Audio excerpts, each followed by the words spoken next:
Niteka n'umunezero ntangere vyo gusubira kubana namwe banywanyi bacu mubana natwe mu makuru n'ibiganiro vya misi yose tubandanya gushikiriza kuri nombonesha kure yacu kandi yanyu Muhuza TV.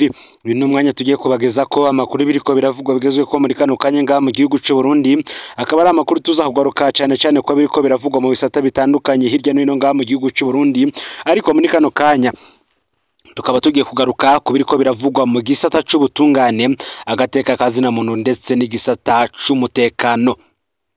Bamwe bati ibiriko biraba ku muryango w'umujenerali de brigade Bertin Gahungu nawe apfungiye mu kubira bikuru vy'iperereza ngaha mu gihugu c'u Burundi hafi na Katedrale Regina Mundi, navyo nibara mu yandi. Biravugwa yuko General de brigade Bertin Gahungu nawe umwe mu bana biwe nawe yoba ahejeje gufatwa n'iperereza, ndetse kandi akaba yasangishijwe se wiwe aho apfungiye ku biro bikuru vy'iperereza i Bujumbura. Nyuma y'ifatwa ryiwe rero umwe mu bana yareze yasanze Gahungu aho apfungiwe. Ibi bikaba bibaye nyuma yaho ku munsi w'ejo inkuru yagiye habona ko iperereza n'ubundi ryagiye gusaka urugo rwa General de brigade Bertin Gahungu, nkuko ababanyi biwe babitumenyeshije kandi natwe tukabibashikiriza mu nkuru twabagejeje ko ku munsi w'ejo abakozi b'iperereza baragiye ku rugo rwa Bertin Gahungu mu Carama baja gusaka barondera imashini yiwe nyabwonko ordinateur. Amasoko yacu akavuga ko iyo mashini bayibuze. Ubutegetsi muri vyinshi bukeka burakeka ko General de brigade Bertin Gahungu yoba ari wafise imbuga zitazwi ziyandika ko atuka ubutegetsi bwa Perezida Ndayishimiye. Nkuko amakuru abivuga muri kano kanya umwe mu bahungu biwe nawe ajeje gufatwa aho yarapfungiwe no mwibohoro rikuru rya Mpimba. Imvo nyezino ngo zatumye bahagarikwa kandi ziracarimo igipfungu cinshi kuko uyu muhungu wa Bertin Gahungu yarasanzwe apfungiwe mu Mpimba. General de brigade de police Bertin Gahungu yatumwe ko n'igendereza ry'igipolisi ku Mutaga isaha 6 mu gihe abakozi bose bari bavuye mu biro. Yagiye wenyene atamudereva bari kumwe muri kamyonete yiwe aherekejwe n'abamugendanira bane. Urongoye igendereza ry'igipolisi Colonel Artemob Nzitabakuze yamumenyesheje ko yahagaritswe. General Bertin Gahungu yoba yaramwishe ati ntushobora kumpagarika kuko wewe uri muto kuri jewe. Colonel Nzitabakuze yamubwiye ko umutahe nawo uri mu nzira. Mu mwanya muto cyane abakozi b'igendereza ry'igihugu nabo baciye bashika bafise na wa mutahe baca barahagarika uwo mujenerale. Icegera cya Colonel Nzitabakuze yarasetse kandi imodokari ya Gahungu ariko ntaco yatoyemwo nkuko bivugwa n'ababibonye.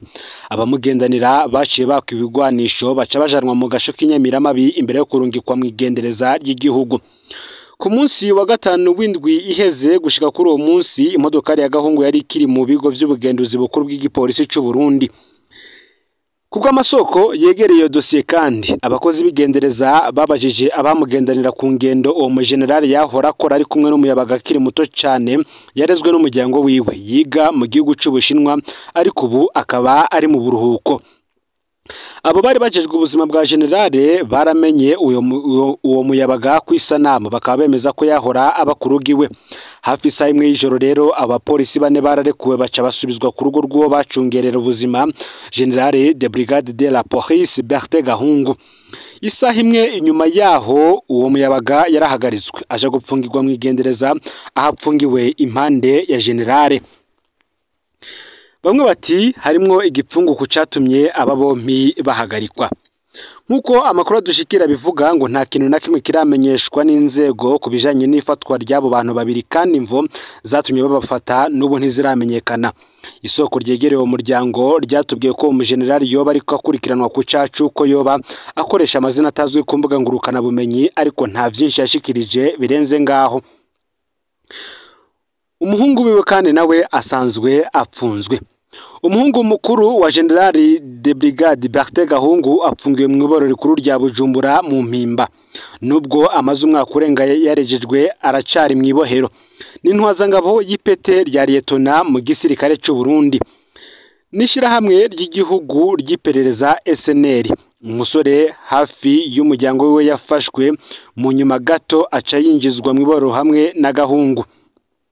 Intandaro y'aya matohoza ntiramenyekana neza mu gihe umuhungu wiwe mukuru asanzwe nawe ari mu ibohoro rikuru rya Mpimba. Umujenerali umujenerali Bertin Gahungu yahamagajwe ku biro bikuru vy'iperereza ry'igipolisi c'u Burundi ku masaha yo kumutaga igihe abakozi bose bari bamaze gusohoka ibiro. Yitwariye wenyene imodoka yiwe double cabine herekejwe n'abarinda umutekano bane. Umukuru w'iperereza ry'igipolisi ico gihe Colonel Aritemoni Nzitabakuze yamumenyesheje ko afashwe. Gahungu bivugwa ko yamwishuye ati ntushobora kumfata kuko uri munsi yanje.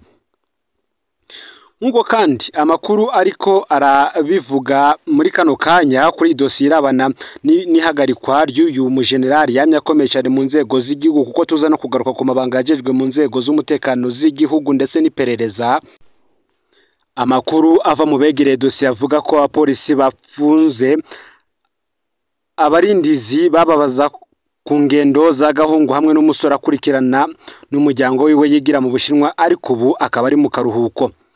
Nkuko amakuru abivuga nta jambo ry'ukuri ryasose kubijanye n'ifatwa ryabo, kandi impamvu nyayo ziracyari mu mwijima. Amakuru akavuga yuko kandi umuhungu mukuru w'umujenerali Bertin Gahungu nawe nyene amaze igihe apfunzwe nkuko amakuru adushikira abivuga. Gusa kandi General de Brigade Bertin Gahungu yarimwe mu bategetsi b'umutekano bamenyekanye cyane mu Burundi, ariko kandi yagiye anavugwa mu mabi akomeye ajanye n'agateka kazi na muntu. Uyu mugabo yagiye agenwa mu mabanga atandukanye mu gipolisi no mu gisata c'iperereza hamwe no ku rwego mpuzamakungu. Uturorero, uyu mugabo yarigeze kuba umukuru wa polisi y'ubutungane, no kuvuga police judiciaire. Yigeze kuba kandi komiseri w'intara y'Uburengero ico gihe, aho yavuzwe mu bikorwa vy'iterabwoba no gutoteza abatavuga rumwe n'ubutegetsi. Ico gihe yarabaye umuyobozi mu gisata c'iperereza SNL. Hari abavuga ko yagize uruhara mu bikorwa vyo gufata abantu ku nguvu no kubatoteza igihe yararongoye ico gisata, kandi none yarabaye umwe mu bajejwe umutekano ku buserukizi bwa ONU i New York muri Leta Zunze Ubumwe za Amerika, aho yagenywe muri ayo mabanga na Perezida Varisito Ndayishimiye. Raporo zitandukanye z'amashirahamwe aharanira agateka kazi na muntu zamwagirije kugira uruhara mu bikorwa bikomeye vy'ihonyabwoko, harimo iyicarubozo ry'abapfunzwe ba politike mu mwaka w'ibihumbi 2008, harimo Evariste Kagabo yategetswe kwemera ibimwagira ku nguvu. Ariko igitangaje nuko uyu mugabo nawe nginabi yakoreye abandi nawe bariko barayimukorera. Bikavuga ko yafashwe ku munsi w'igenekerezo ya 21 z'uku kwezi i Bujumbura, aho yafatiwe ku biro bikuru vya polisi y'igihugu hamwe n'abarinzi biwe, hanyuma bajanwa ku biro bikuru vy'igisata c'iperereza. Nta tangazo ryigeze risohorwa n'inzego z'umutekano ku bijanye n'iryo fatwa ryiwe. Amakuru nkuko twabivuze akaba avuga yuko yoba afise imbuga zidasanzwe akoresha ariko aratuka umukuru w'igihugu Varisito Ndayishimiye. Bamwe bati ivyo yamye yagiriza abandi nawe nivyo biriko biramwagira muri kano kanya, aho kandi benshi bariko baravuga ko nawe agomba guhagarara rugabo akumva ingene bose babivuga bati isi irizunguruka. Uyu nkuko nari mpejeje kubivuga niwe mu myaka yeze yarajejwe kwambika ibara abantu gutya. Ikiboneka nuko nawe nyene ashobora kuremekwa intebe shushe mu minsi iri imbere, akabikorerwa na zanzego nyene yahora akoresha mu kwiremeka abandi. Ngiyo umuntu w'intwaza ngo batangwe kwagirizwa ibintu biremereye nk'ibi, ibihe vyiwe biba bigira bibe bibi cane nkuko benshi mu bazi vya politike babisigura. Mu yandi makuru kandi katuyabandanize ku bindi biriko biravugwa. Mu Rumonge ngo haba kuri uyu munsi habaye injyane mu mugambwe uri ku butegetsi imbere y'amatora y'abakuru b'imitumba ndetse n'amakaritsiye. Nkuko amakuru adushikira bivuga, mu gihe amatora y'abakuru b'imitumba yimirije yabaye kuri uyu munsi muri karitsiye Kanyenko kiri mu gisagara ca Rumonge mu ntara ya Burunga mu bumanuko bw'igihugu, yari bangamiwe cyane n'injyane za politike. Abakandida batatu aribo Moyize Ntirandekura, Batazira Musore Jean Paul Abonimana na Vena Isa Havyarimana bariko bariyamiriza iterabwoba bariko bakorerwa babuzwa kwitoza. Ngo byose byatanguye kwigenekerezo 14 Myandagaro, aho mu Gwisesi Rumonge wakura ku ntonda abo bakandida bane ataco bagirizwa kandi atansiguro zitanzwe. Bamaze kwitura umugwisesi wahavuye basubiza ku ntonde bariyamamaza. Ariko ngo ivyabaye mu gihe bariko bariyamamaza, batatu muri bo Moyize Ntirandekura Jean Paul Abonimana barahagaritswe n'igendereza bagirizwa gukora imyamamaza itemewe n'amategeko kandi bafise ivyapa. inyuma yo gupfungirwa icamaso muri komisariya y'igipolisi bahavuye barekugwa inyuma yo kumvirizwa kuko igipolisi cabuze ico kibagiriza. Uti turubahiriza amategeko y'igihugu nayo mugambwe, ico tuzira nuko twashatse guserukira umutumba tutemeye gutega ubwoba n'abahatwara nk'uko umwe muri bo yashikirije. Kuko abanyagihugu benshi bo mu Kanyenkoko abo bakandida batatu n'abanywanyi bo mugambwe uri ku butegetsi CNDD-FDD. Nginjyane rero mu nzego zo mugambwe zoba arizo ntandaro y'ibiriko biraba.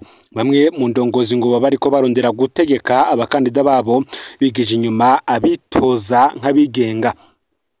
Mu gihe amatora yabaye kuri uno munsi ngo ibiriko biraba biratuma haba kwibaza cyane ku muco w'amatora n'iyubahirizwa ry'uburenganzira bw'abakandida nk'uko amakuru adushikira abivuga.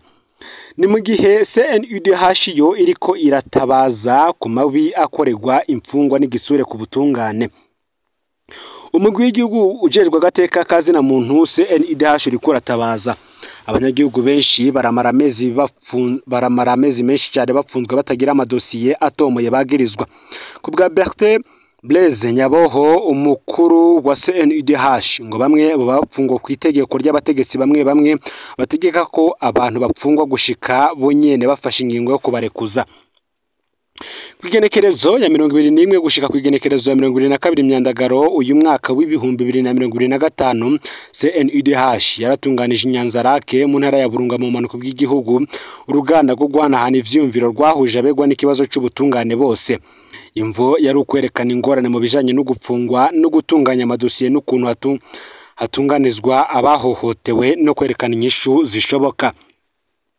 Uru ruganda ruri mu rukurikirane rw'amanama n'ibiganiro murantunge dutunganya kugira ngo abajejwe igisata c'ubutungane babone ubwabo amabi yibonekeza nk'uko Nyaboho yatomoye. Hejuru y'abapfungwa abacamanza bavuga ko babayeho mu cuka kiruhisha. Bamwe baratinya gufata ingingo ku gutinya gatotezo bogirirwa. Abacamanza benshi bo mu manuko bw'igihugu baramaze gupfungwa, abandi nabo nubwo bejejwe ntibarasubizwa mu kazi. Uti gukora uyu mwuga w'ubucamanza bisigura ubu kwitegurira guhagarikwa canke kwimurirwa kure y'umuryango. Niko abacamanza benshi bavuga kuko inkurikizi abenshi ngo baratumwuga bakaja kuba bashingwa amanza barondera guhunga igitsure. Umukuru wa sentare isubiramwe imanza ya Bururi Jean Paul Mukangara afata ibisanzwe biba akemeza ko biba gake agereranije n'imanza zicibwa, agashimangira ku bwigenge abacamanza bahabwa n'ibwirizwa shingiro. Ubukene bw'uburyo no kudakora neza ku butungane abari muri yo nama bo baravuze kandi ikena ry'uburyo n'ibikoresho. Uti nta parake nimwe mu manuko bw'igihugu ifise imodokari yo gukora ibikorwa vyayo. Inyemeramama igipolisi ubwazo zirabura impapuro zisanzwe zo gukora ivyegeranyo. Ubwo bukene rero buca butuma amadosiye yikwega, bigatuma ikiringo cyo gupfungwa vy'agateganyo ciyongera, bigatuma kandi abapfungwa baba umurengera mu mabohero. Uburyo abantu bapfunzwemo kandi bwama bwiyamirijwe. Abapfunzwa bugaranirwa mu makontineri mu gasho k'ivyanda ahahoze ari intara ya Bururi canke iboro rikuru rya Bururi riharugwamwo abapfungwa 324 kandi ako gasho kari kagenewe abantu 250 gusa.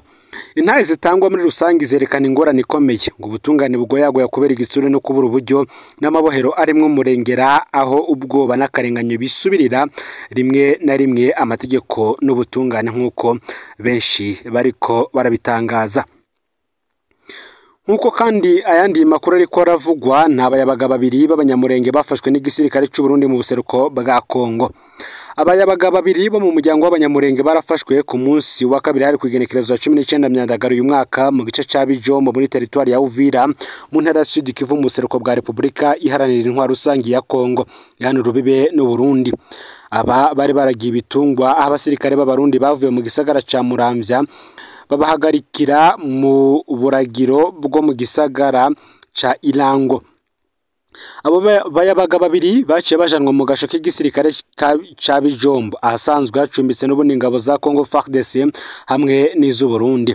Imiryango yabo ikabiri kisaba ko barekurwa vyihuta. Uti dusaba ko abana bacu bahagaritswe n'igisirikare cy'u Burundi ko borekurwa kuko barera. Bahagaritswe mu gihe bari baragiye ibitungo nk'uko umwe bo mu muryango wabo yasavye. Ihagarikwa ryavuye ku cuka kibi c'umutekano muke. ivyo bikaba bibaye kandi haciye iminsi mike hari imyidogo ku basirikare b'u Burundi bagirizwa kurasa amasasu menshi mu gice ca Irango. Ico gice kiracasinzikajwe n'intambara ziri hagati y'imigwi itandukanye yitwaje ibigwanisho. Haraheze amahinga menshi igice ca Bijombo ari ikirimbiro ry'abasirikare ba FARDC barungikwayo igisirikare c'u Burundi hamwe na Wazalendo itavuga rumwe na twigwaneho na M23 wegamiye AFC. Ubwo runani rw'igisirikare rero rwarungitswe mu bice vyinshi vya Mitamba, Gongwa, Mugeti, Malimba, Majaga na Ruhuha, bakaba baragiye kuzibira twigwaneho na M23 kugira ntizishike Uvira, igisagara kiri ku birometero bishika 60 uvuye ku mugwa mukuru w'ubutunzi Bujumbura. Uburundi rero bikaba bivugwa ko bwarungitse hafi abasirikare barenga gati 10,000 muri ico gihugu ca Republika Iharanira Intwaro Rusange ya Kongo gufasha igisirikare c'ico gihugu FARDC n'abacuditse naco kugwanya M23 ubigenzura imigwa mikuru y'intara za Sud Kivu na Nord Kivu kuva mu ntango z'uyu mwaka. Inyuma y'ifatwa rya Goma muri Nzero uyu mwaka ifashwe na M23, abasirikare bose b'u Burundi bari muri Nord Kivu baciye bahungira muri Sud Kivu. Ngayo rero amakuru yaragizwe ko muri kano kanya ufite subscribe canke s'abonner niba utari wafite ko kugira ngo utoje ucikanwa nadushikiriza usangiza no makuru bagenza aho bari hose kugira ngo nabo baje baraba mu bambere bashikirwa nabiriko biravugwa bigezwe ko nga mu gihugu c'u Burundi hanze y'imbibe z'igihugu c'u Burundi ndetse no mu makungu ya kure. No Umuhuza TV, Imana ibahezagire amakorwa vyanyu vya misi yose muri ko murakora.